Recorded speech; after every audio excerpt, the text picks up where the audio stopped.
Terça-feira é também dia de comentário sobre economia. Comigo tenho António Meira. António Meira, muito boa tarde. Obrigado desde já pela sua presença. Boa tarde, eu que agradeço. Falámos há pouco também com Albino Almeida sobre a crise que o país atravessa e também se reflete no número de pessoas que não conseguem pagar os seus empréstimos, que cada vez têm um maior incumprimento. Exatamente. Em 2015, o número de pessoas e o montante envolvido já representa 53% do valor de 2014. Isto é um indicador preocupante, é um indicador que nos diz que o país está mais doente. E eu digo está mais doente porquê? Porque, aliás, até já existe uma lista dos devedores, uma lista pública dos devedores. Quando se fala em incumpridores, estamos a falar de pessoas que devem dinheiro ao banco, à autoridade tributária, às finanças, à segurança social, a fornecedores, fornecedores também como a água, a luz, os telefones. Portanto, tudo que seja dívida vai parar a essa lista, ou tudo que seja incumpridor vai parar a essa lista. Essa lista já conta com cerca de já ultrapassa os 132 mil pessoas. Mais do que propriamente as empresas. Há mais particulares do que as empresas, mas as empresas também têm vindo a aumentar. Portanto, há aqui duas leituras, a dos particulares e a das empresas. No que toca às empresas, as empresas não tiveram um plano, e os particulares também, em alguns casos, não em todos, porque portanto, não se pode fazer planos para resolver todas as situações. No caso das empresas, não houve qualquer assistência bancária, não houve qualquer assistência, até por parte do Banco de Portugal, por parte do Governo. Em alguns casos, houve alguma, portanto, surgiram os PERs, em que permitiu à empresa apresentar um plano de recuperação e esse plano, à partida, foi sempre aprovado, ou é sempre aprovado. E, portanto, as empresas tiveram essa possibilidade. De qualquer forma, eu acho que devia haver uma intervenção mais direta. Não é que eu gosto que os governos intervenham na economia ou nas empresas, porque quando intervêm não fazem grande coisa, mas neste caso deviam intervir. E porquê? Porque temos agora o BCE a gastar durante ano e meio 1 trilhão de euros, 1 bilhão de euros, ou 1.000 milhões de euros na compra de obrigações, na compra de dívida soberana. E, portanto, no fundo, há uma entidade que consegue ajudar os governos, mas não há ninguém que consiga ajudar as empresas. Portugal tem um histórico de que as empresas viviam, já não vivem tanto, vivem aquelas que ainda têm as dívidas, nomeadamente à banca, mas viviam muito do crédito. Mas isto foi instituído, enfim, pela própria economia, pela própria política e pelas próprias instituições bancárias. Portanto, foi uma situação que foi provocada, porque se há 10 anos houvesse limitações no endividamento das empresas, elas não estariam nessa lista, muitas, mas há muita empresa neste país com muita dificuldade. E estamos a falar de grandes grupos económicos. Provavelmente as empresas que constam nessa lista são pequenas empresas, médias empresas, mas em Portugal ainda poderemos vir a assistir no futuro a situações que iremos ficar de boca aberta. Portanto, há grandes grupos económicos em Portugal com muitas dificuldades. E esses grupos, quando têm investimentos no estrangeiro, muitas vezes não correm muito bem, ou não correm como esperado, como aquilo que estava projetado, e afeta, portanto, a empresa no seu todo. Em alguns casos, eu creio que deveria haver um plano de assistência, para além do PER, que foi permitido a qualquer empresa meter esse PER. Esse PER era um plano em que permitia algum perdão da dívida, não é? Perdão. Mas a particulares ou a empresas? A empresas. O particular também pode meter um PER, mas quer nas empresas, quer nos particulares, tem que se fazer um plano e vou dar um exemplo. Se um casal estiverem os dois desempregados ou ficarem desempregados, por muitos PERs que metam, não irão conseguir pagar o PER, não é? E eu, quando falo num plano de assistência, devia ser nesses casos. Eu acho que o Governo tinha a obrigação, aliás, nesses casos, há um caso recente em que uma família, a mãe e a filha, ficaram sem uma casa, creio, por causa de 180 euros, de uma dívida de 180 euros à autoridade tributária. E, portanto, isso fez com que a autoridade tributária revisse as regras das penhoras.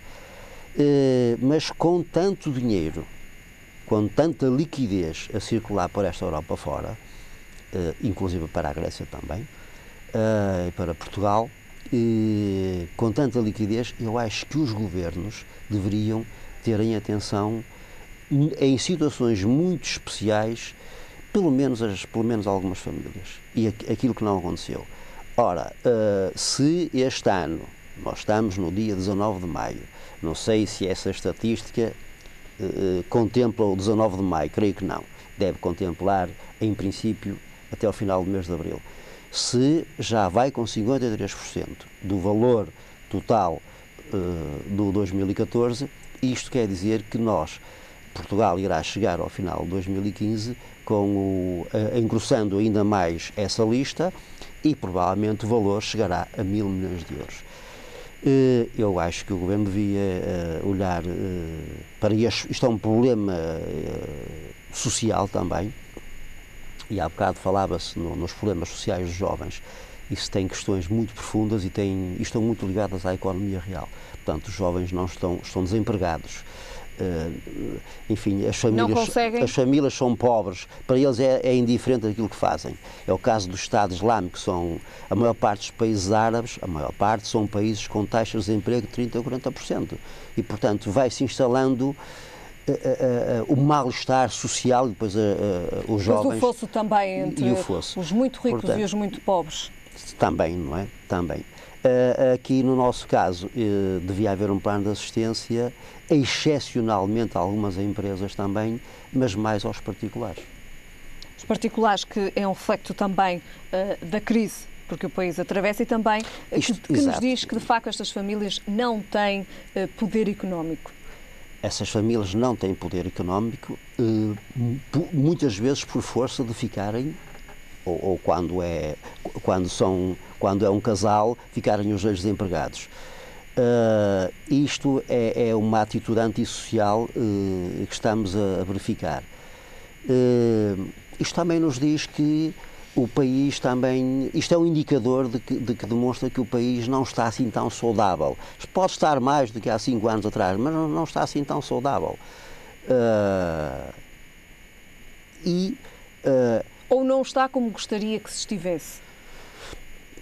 Ninguém está, nem nada está. Embora na semana passada tínhamos visto que, de facto, Portugal cresceu economicamente a par de outros países europeus, depois temos estes indicadores que nos dizem que realmente aquilo que acontece com estas famílias é precisamente o contrário. É assim, Portugal até poderia crescer muito mais, não é? E isso não invalida que estes problemas não existam e não continuem a aumentar. Agora, isto é um indicador em que o Governo deve ter em atenção e se calhar, fazer algo de forma a que essas famílias pudessem ser ajudadas. Ou as que vierem a engrossar a lista. Eu estou a falar em situações muito especiais, não é? Famílias que têm filhos. Eu conheço um pouco a realidade da sociedade portuguesa, até porque tenho escolas de línguas, e verifico muitas vezes desistências por falta de incapacidade financeira. E essa incapacidade financeira normalmente aparece quando ou a mãe fica desempregada, ou o pai fica desempregado, ou os dois. Nós estamos atentos a essa situação e tentamos encontrar uma solução para esse aluno. Mas quem devia encontrar devia ser o próprio Governo. Não é? que deveria dar aqui um suporte financeiro um suporte nem que fosse temporário, não pode ser um suporte definitivo, mas nem que fosse temporário. E claro, um suporte controlado, senão qualquer pessoa poderia tentar, como aconteceu com o rendimento mínimo no passado, atualmente com um nome diferente, não é? Mas como aconteceu no passado, todas as pessoas se foram inscrever para receber e muitos deles não tinham o direito. Portanto, é preciso olhar para estes casos com alguma atenção. Estes problemas das famílias afetam também o problema da banca? Todas as dívidas que eu referi também inclui a banca. Normalmente é a banca, é assim, é a banca, o próprio Estado também funciona da mesma maneira, mas ou é o Estado ou é a banca que empurra essas pessoas para essa lista. A banca também é cega, a banca também é cega nas decisões que toma e verificamos que afinal serão os clientes que têm que desconfiar da banca. Temos outro problema com o Montepio. Temos falado nos bancos aqui ao longo deste ano e de facto continua tudo em aberto. E eu há pouco referi, não posso dizer o nome dos grupos económicos, mas referi que há grupos económicos com muitas dificuldades e poderão cair, poderão cair esses grupos. Os bancos têm vindo a cair. Hoje li uma notícia muito desagradável, é que o presidente do BCE, o Sr. Mário Draghi, quer saber se, não deixa que o novo banco resolva ou regularize a situação financeira dos clientes. A situação financeira dos tais 2.500 clientes. Que tinham as suas poupanças ou aplicações, sempre garantidas, não é, pelo gestor de conta ou pelo próprio banco. E hoje saiu essa notícia, não sei ainda o que é que ele quer dizer com isso. Ele diz que não quer diferenciar os clientes, mas não sei o que é que ele quer dizer com isso, não é? Claro que no grupo de 2.500 há cerca de 60 pessoas com mais de 1 milhão de euros investidos, mas eu creio que essas pessoas têm o mesmo direito de receber do que aquele que tem lá 10 mil ou 20 mil euros investidos, não é? São todos Portanto, clientes. É mais um problema para a sociedade portuguesa com esta decisão e para criar ainda mais desconfiança entre a banca e o cliente. Muito bem. António Meira, muito obrigada então por estas explicações. Voltamos a ver-nos na próxima terça-feira. Ficamos agora com a previsão do estado do tempo para amanhã.